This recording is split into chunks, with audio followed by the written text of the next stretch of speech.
আইএইচটিতে প্রায় ৭-৮টা ডিপার্টমেন্ট রয়েছে, কিন্তু ডিপার্টমেন্ট চয়েস করার ক্ষেত্রে আপনারা অনেকেই আমাকে প্রশ্ন করে থাকেন যে আপু আমার জন্য কোন ডিপার্টমেন্টটা ভালো হবে, এবং মেয়েরা প্রশ্ন করে থাকেন মেয়েদের জন্য ঠিক কোন ডিপার্টমেন্টটা ভালো হবে।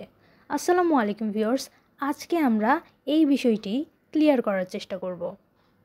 ডিপার্টমেন্ট চয়েস করার ক্ষেত্রে আমি সবথেকে বেশি প্রাধান্য দিয়ে থাকি আসলে আপনার কোন ডিপার্টমেন্টের কাজ পছন্দ। যেই ডিপার্টমেন্টের কাজ আপনার পছন্দ হবে মূলত সেই ডিপার্টমেন্টটাই চয়েস করা উচিত, তাহলে আপনি কাজকে এনজয় করতে পারবেন। ডিপার্টমেন্টের কাজ নিয়ে আমাদের চ্যানেলে বেশ কিছু ভিডিও দেওয়া রয়েছে, তাও চলুন সংক্ষেপে বলে দিই কোন ডিপার্টমেন্টে আসলে কি কাজ করতে হয়। ল্যাবরেটরি মেডিসিন বা প্যাথোলজি বা ল্যাব ডিপার্টমেন্ট, এই ডিপার্টমেন্টের কাজ মূলত ব্লাড, ইউরিন, স্টুল এই ধরনের যে পদার্থগুলো আমাদের শরীর থেকে নির্গত হয় এই পদার্থগুলো ল্যাবে টেস্ট করা। রেডিওলজি অ্যান্ড ইমেজিং, এই ডিপার্টমেন্টের কাজ X ray, CT scan, MRI ইত্যাদি। এই ডিপার্টমেন্টের একটি ব্যাড সাইড হলো রেডিয়েশন হ্যাজার্ড। আপনি যদি ভালো মতো প্রোটেকশন না নিয়ে কাজ করেন তাহলে অবশ্যই আপনার শরীরের ক্ষতি হতে পারে, এবং এই ক্ষতিটা ছেলেদের তুলনায় মেয়েদের বেশি হয়ে থাকে। এর মানে যে সবারই শারীরিক সমস্যা হবে এমন কিন্তু নয়। রাস্তায় চলাফেরা করলে গাড়ির অ্যাক্সিডেন্ট হতেই পারে, তার মানে কিন্তু আমরা যারাই বাইরে যাই সবাই অ্যাক্সিডেন্ট করি না। তো এই বিষয়টিও ঠিক একই রকম। জব করার ক্ষেত্রে ল্যাব ডিপার্টমেন্ট এবং রেডিওলজি ডিপার্টমেন্টকে আমরা ভালো পজিশনে রাখতে পারি। এই ডিপার্টমেন্টের কাজগুলো সব থেকে বেশি পাওয়া যায়। রেডিয়েশন হ্যাজার্ড নিয়ে চিন্তিত না হলে আপনি রেডিওলজি ডিপার্টমেন্টকে বেছে নিতে পারেন। যদি আপনার রেডিয়েশন হ্যাজার্ড নিয়ে চিন্তা থেকে থাকে এবং আপনি যদি একজন মেয়ে হন তাহলে অবশ্যই আমি বলবো আপনি ল্যাব ডিপার্টমেন্টে পড়তে পারেন। এরপরে রয়েছে ফিজিওথেরাপি ডিপার্টমেন্ট। এই ডিপার্টমেন্টের কাজ মূলত থেরাপি দেওয়া। অ্যাক্সিডেন্ট, প্যারালাইসিস, স্ট্রোক এই ধরনের পেশেন্টকে সাধারণত থেরাপির মাধ্যমে সারিয়ে তোলার যে পদ্ধতি এটাই মূলত ফিজিওথেরাপি।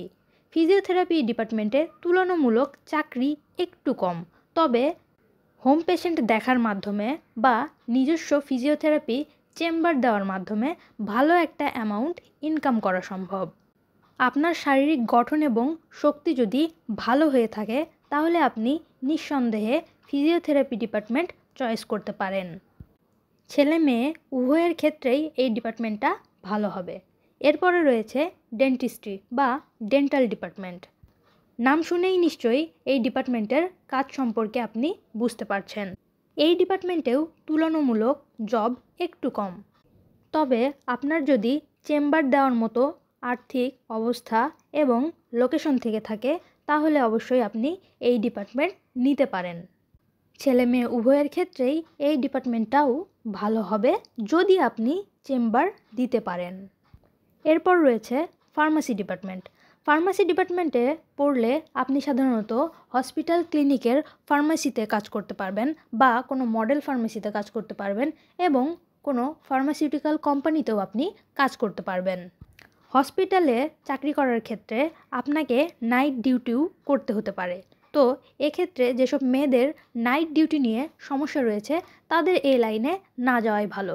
আবার যদি যেয়ে থাকেন সেক্ষেত্রে আপনি হসপিটাল বাদ দিয়ে অন্য কোথাও চাকরির জন্য আবেদন করতে পারেন যাতে আপনাকে নাইট ডিউটি না করতে হয়। এছাড়া এই ডিপার্টমেন্টে পড়লে অনেকে গ্রাম এলাকায় চেম্বার দিয়ে ওষুধও বিক্রি করে থাকে, যেটা ছেলেদের জন্য অনেকটা সহজ, কিন্তু মেয়েরা চাইলেই যেখানে সেখানে দোকান দিয়ে বিজনেস করতে পারে না। যদি সেই সুযোগ সুবিধা থেকে থাকে তাহলে এটাও আপনি নিতে পারেন চয়েস হিসেবে। এরপর রয়েছে রেডিওথেরাপি ডিপার্টমেন্ট। মনে রাখবেন রেডিওলজি এবং রেডিওথেরাপি দুইটা কিন্তু আলাদা ডিপার্টমেন্ট। রেডিওথেরাপির কাজ মূলত ক্যান্সার রোগীদের রেডিয়েশন দিয়ে থেরাপি দেওয়া। এই ডিপার্টমেন্টের চাকরি অন্যান্য ডিপার্টমেন্টের তুলনায় সব থেকে কম, তো আপনারা যারা আমার ভিডিও দেখেন তাদের কাউকেই আমি এই ডিপার্টমেন্টটা চয়েস করার সাজেশন দিব না। এরপর রয়েছে আইসিএ এবং ওটিএ। এই দুইটা ডিপার্টমেন্ট নিয়ে আমি একসাথেই কথা বলবো। আইসিএ ডিপার্টমেন্ট নিয়ে পড়লে আইসিইউ নার্স হিসেবে কাজ করা যাবে এবং ওটিএ ডিপার্টমেন্ট নিয়ে পড়লে ওটিতে ডাক্তারের অ্যাসিস্ট্যান্ট হিসেবে কাজ করা যাবে। এই দুই ডিপার্টমেন্ট আইএইচটিতে একদমই নতুন বলা যায়। কাজ করার সুযোগ অন্যান্য ডিপার্টমেন্টের থেকে খানিকটা কম। সব ডিপার্টমেন্ট সম্পর্কে আপনাদেরকে খানিকটা ধারণা দিয়ে দিয়েছি। তো আপনারা যারা কাজের ভিত্তিতে ডিপার্টমেন্ট চয়েস করতে চান তাদের জন্য এটা একটা পারফেক্ট ভিডিও। আর আপনারা যারা উচ্চশিক্ষা সম্পর্কে জানতে চান তাদের জন্য অলরেডি আমরা ভিডিও দিয়ে দিয়েছি, আপনারা চাইলে দেখে নিতে পারেন। তাহলে বলুন, আপনার চয়েস লিস্টে প্রথমে কোন ডিপার্টমেন্টটি রাখছেন? কমেন্টে জানান। ধন্যবাদ সবাইকে।